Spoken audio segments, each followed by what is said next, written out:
How do you rehab an acting career after shooting and killing someone?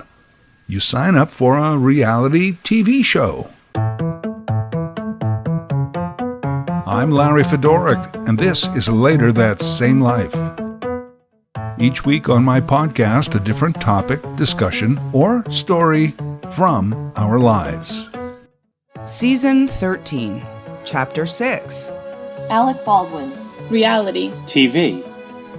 In June of 2024, Alec Baldwin and his people announced that he, his wife Hilaria, and their 7 children would be the subject of a reality TV show, The Baldwins, premiering sometime in 2025 on TLC, the Learning Channel.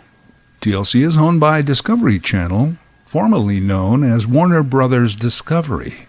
They also own HBO, Max, HGTV, the Food Network, Oprah Winfrey Network, and CNN, among others. TLC, the Learning Channel. I defer to and paraphrase Bill Maher's take on the Learning Channel. Do they have the right to still call themselves that? They first had cable TV in 1980, bringing us shows like Learn to Read, Battles That Change the World, Amazing Space, Medical Detectives, Ready, Set, Learn, but somehow morphed into the network that has brought you Honey Boo Boo, Sin City Rules, Sex Sent Me to the ER, What Not to Wear, and soon, The Baldwins. I guess technically we are still learning.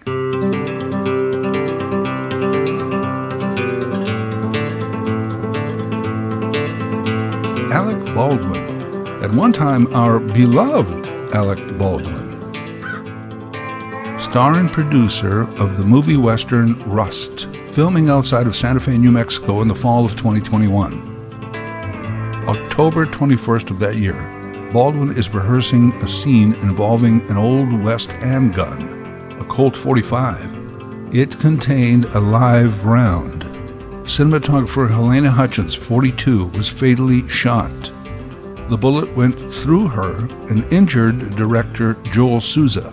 Baldwin has consistently claimed he never actually pulled the trigger, and most of his culpability in this tragic event was related to him being producer of the movie, thus holding the responsibility of providing a safe work environment. Claims are he didn't do that. Much has happened. The Hutchins family has filed several lawsuits against various people, including Baldwin, one as recently as a few weeks ago. The lawsuit filed right around the same time Alec announced his reality show. The Hutchins reached a deal with Baldwin and other producers on a previous suit in 2022. Money's not disclosed. Part of the deal was the completion of the movie Rust, proceeds of which would then go to the Hutchins. I'm not sure who would actually go to that film now or stream it. Hannah Gutierrez, the movie set's armorer responsible for guns and ammo, was charged with involuntary manslaughter for her role in the death. She was found guilty, sentenced to 18 months in prison, that currently under appeal. First Assistant Director David Halls got 6 months probation under a plea deal for admitting to negligence. Charges by New Mexico prosecutors against Baldwin were dropped, but at the beginning of 2024, a grand jury indicted the actor for involuntary manslaughter. He's pleaded not guilty, and that's about where we are on all of that. And understand that the real tragedy here is the needless death of a talented cinematographer in the prime of her personal and professional life. Helena Hutchins. That is the real sadness here. But what of our Alec Baldwin? I've always looked at Alec Baldwin as a bit of a unique celebrity. Firstly, he's a good-looking leading man type. He's a movie star, but also a daunting dramatic actor. One who also can do comedy. There's not a lot of guys like that. As a matter of fact, before John Hamm, there was only Alec Baldwin. As comfortable and believable in The Hunt for Red October or The Aviator as he was popping up unexpectedly on SNL. For this flexibility and range, he was in high demand. Look up his IMDb page. Multiple projects per year for more than 40 years. Alec Baldwin also unique because he somehow managed to survive his personal missteps and continue to get hired. Remember 2007? It was just around the time that things went from becoming popular to going viral. Alec's voicemail to his tween daughter with Kim Basinger, Ireland, went viral. It's worth hearing again. Just like many Alec Baldwin performances, it's timeless, really. Hey, I want to tell you something, okay?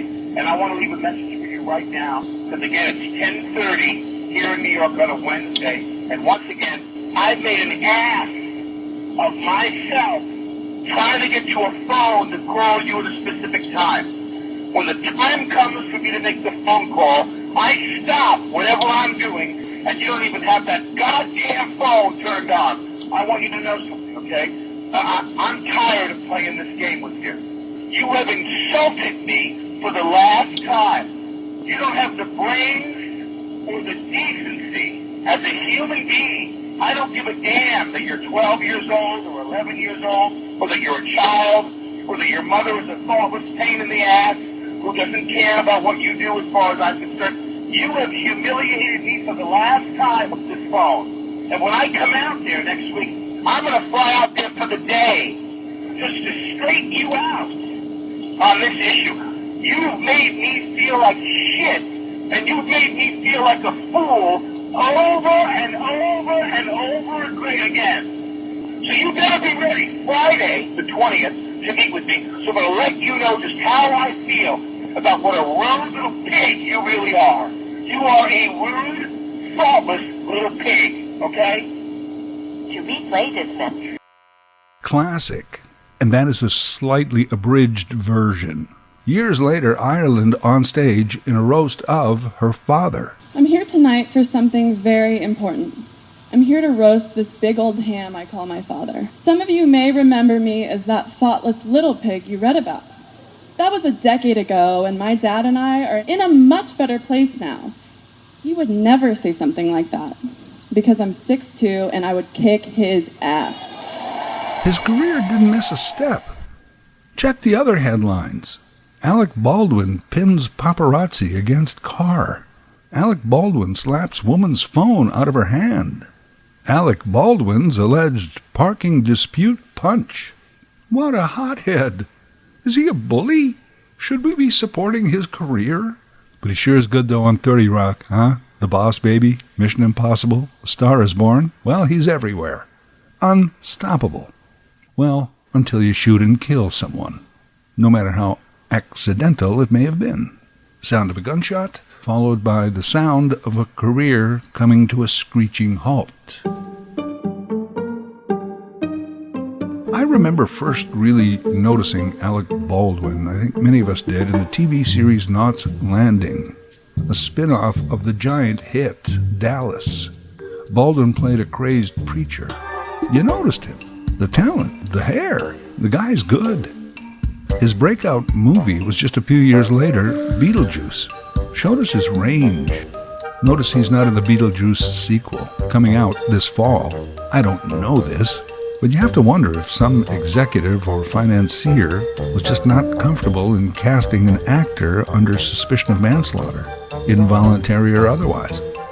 As Alec's popularity grew, we found out that he was part of a big band of brothers, Alec, Daniel, William, and Stephen, all claiming varying degrees of showbiz success and celebrity. But at the top was Alec, the oldest, by the way, recently turned 66. Alec Baldwin was married to Kim Basinger from 1993 to early 2002. One child, as we just heard. Baldwin met yoga instructor Hillary Lynn Hayward Thomas in 2011 in New York, married in 2012. They now have 7 kids, aged 10 down to 19 months. Carmen, Raphael, Romeo, Leonardo, Eduardo, Maria, and Ilaria. Neither of the parents are Italian, not even a bit. She recently turned 40, so more kids isn't impossible, but hey, who knows? Hilaria is not only not Italian, but not Spanish. A brief controversy of her own making surrounded her about 3 years ago, when Hilaria claimed to have Spanish roots and would often talk with a fake Spanish accent. Despite being raised in Boston to parents of French-Canadian, German, Irish, and Slovak backgrounds. But Spanish? Por favor.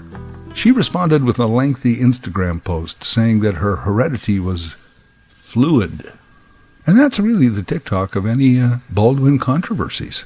And all pale next to the accidental fatal shooting on that movie set. Donald Trump once claimed that he could shoot someone and get away with it. The man who ruthlessly parodied him on Saturday Night Live, Alec Baldwin, actually did shoot someone. And in general terms, the jury is still out. I imagine, and I don't know, only imagine, that Alec Baldwin is worth several $1 million. That's just based on his stature, the fees that kind of stardom commands, and the amount of work he has done. He also lives in one of the most expensive cities in the world, in one of the most expensive neighborhoods, and he supports a wife and 7 children, I'm sure all of whom would like to attend a very fine college one day. And he just paid out on a lawsuit, and he hasn't worked for 3 years. I also know that people like Alec Baldwin, who achieve certain financial status, do not keep it all in a checking account in a bank on the corner. They tend to diversify, keep money in investments all over the world. Harder to get at by anyone who suddenly feels they have a right to it. Plus a few thousand in mad money laying around the house in a mattress or in a fake soup can in the pantry. So don't feel sorry for Alec Baldwin or feel we need to get a tag day to help him feed a family of 8. But he hasn't worked in 3 years. I imagine he enjoys the paydays, but that he also wants to work, restart a career, and not have 40-plus years in show business with a simple legacy that he killed someone on a movie set. Plus, when you're an Alec Baldwin, it's not just you and your family. You become a mini-industry that creates jobs and has its own economy. Other people depend on it. You can bet there's a whole lot of people trying to figure out how to get Alec Baldwin another paycheck. Alec and Hilaria have said that they have contemplated a reality TV show based on their lives well before 2021. You know, the idea of a large family, multiple pets, fame, New York City, all of that. That would be interesting to watch. Well, maybe they were and maybe they weren't. Maybe it was a good idea, but Alec had many other projects lined up. Now he doesn't. I'm sure his people agreed that this reality show was the perfect vehicle for a comeback. Not a movie, not a guest appearance on a series, not another pop-up on SNL, but a reality show. TLC agreed. It's not like anyone else was falling all over themselves to hire Alec Baldwin again. But TLC, guess they saw an opportunity. The other point is that we never really canceled Alec Baldwin. He wasn't caught up in a Me Too movement, or drug addiction, or domestic abuse, or sex trafficking. Those celebs we cancel pretty quickly. Alec Baldwin's situation, much different. I reemphasize, what happened to Helena Hutchins and her family and friends. Alec Baldwin is merely a consequence. And I am in no way comparing or conflating a sexual assault with a tragic shooting on a movie set. I'm simply saying that rehabbing a career is in fact its own industry and entertainment business skill set, where when you need them, you can hire the best. Since there aren't a lot of gun killings during filming of a movie, it does bring a new set of challenges in reworking an actor's reputation. So instead, let's look at something else. Let's take a number of people implicated, I say, for different reasons. How about under the banner of the Me Too movement? From your Bill Cosbys, Harvey Weinsteins, and P. Diddy's, to people like Dustin Hoffman, Ryan Seacrest, Jeff Goldblum, Morgan Freeman, Kevin Spacey, James Franco. The list is way too long. Some of these names I'm sure you think of as Satan personified. Some indeed seem to be that. Some were wrongfully accused. Others, well, Jeff Goldblum is currently a commercial pitchman. Ryan Seacrest will be the next host of Wheel of Fortune. Kevin Spacey is currently on a massive career rehab tour. And there's probably a bunch of others who didn't even make the media, not even social media, because they used their money or influence to make it all go away. In general terms, hopefully we have learned to respect victims and at least listen to their stories with degrees of plausibility. It's just sometimes, too, accusations get out of hand and we lose sight of the truth in a desperate attempt to identify a villain. Connectivity. It's the ease of getting our stories out there, but it's a blessing and a curse. Just a moment on Kevin Spacey, and again comparing to Alec Baldwin only in that I am currently observing two highly successful, very talented actors having to rebuild their careers and reputations, albeit for entirely different reasons. I'll bet Kevin Spacey could get a reality show on TLC. Not that he wants one. I don't think he does. The Baldwins are okay with it. I've recently watched a couple of different smaller interviews Kevin Spacey has given. Then after that, someone turned me on to a YouTube channel called The Behavior Panel. These are four guys who have expertise in mannerisms, body language, interrogations and responses, and so forth. They look at interviews with people like Harry and Meghan, even Neil Armstrong and the Moonlanders, and yes, Kevin Spacey, and they assess how sincere these people are in front of a camera. They say they don't know for sure, they're only conjecturing, but, Kevin Spacey got some high marks. So armed with my new expertise in this area, I watched a 90-minute Piers Morgan Uncensored with Kevin Spacey. 90 minutes. No cuts, no commercials, just two guys talking. I believed Kevin Spacey. I'm mostly back on his side. Mind you, I also believed Kaiser Soze. And when I watched Piers Morgan, I thought, this man is a remarkable actor. How do I know he's not acting like the Kevin Spacey we all want to see, taking responsibility, apologetic, contrite, trying to be a better person? How can I be sure it is real? I can't. I am kind of pulling for Kevin Spacey, though, for a lot of different reasons. Here's one of them. Back in 2014, when Rob Ford was mayor of Toronto, and he succeeded in making Toronto a worldwide punchline, Rob Ford was invited to be on the Jimmy Kimmel Show in L.A. His brother Doug made the trip with him. Kevin Spacey was on that same show. Backstage, Spacey refused to have his picture taken with Rob and Doug. I admire him for that. I mean, listen, the enemy of my enemy is my friend, is he not? Unbelievable. So, Kevin, why don't you get off your high horse and be real and take pictures with people? And that's my opinion of someone like that. Yeah, you got to be careful because you know what? Maybe he does take pictures and we're not aware of it. I didn't see him. But when I parallel these two superstars of thespianism, Spacey, Baldwin, I would rather follow the path Spacey is taking than the one chosen by Baldwin, a reality show, which if we've learned nothing else in the last 30 years, it's that reality shows aren't reality at all. They are filmed and edited to make it feel that way. Baldwin did give one major interview about this incident some time ago, a candid, open discussion with his friend George Stephanopoulos on Good Morning America. I'm sure his people said, find a place, tell your story, then shut up. No one wants to see you on every talk show every day. One and done. That's kind of what Kevin Spacey is doing. Do one show and then let all the other networks run the clips of that show. I think they'll both make somewhat of a comeback. Spacey says he's broke. I don't think Baldwin is. And the thing about their chosen field of endeavor and their careers, their comebacks will not have to start at minimum wage, if you know what I mean. Despite their controversies, maybe even because of them, their comebacks will begin with a fat contract, and they'll only get fatter from then on. I'm saying it's hard to feel sorry for them, as opposed to actual victims of their actions, but they are both very curious stories. Spacey, Baldwin. Baldwin, Spacey. Oh, have they ever worked together?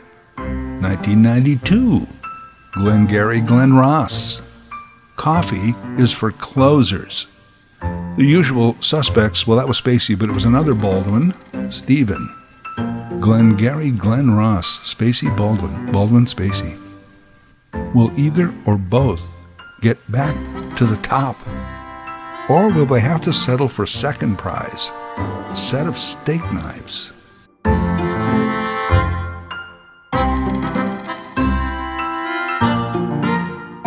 Later That Same Life is written, voiced, and produced by Larry Fedoruk. LarryFedoruk37@gmail.com. Subscribe to Larry's podcast YouTube channel. Get automatic notifications with each new episode.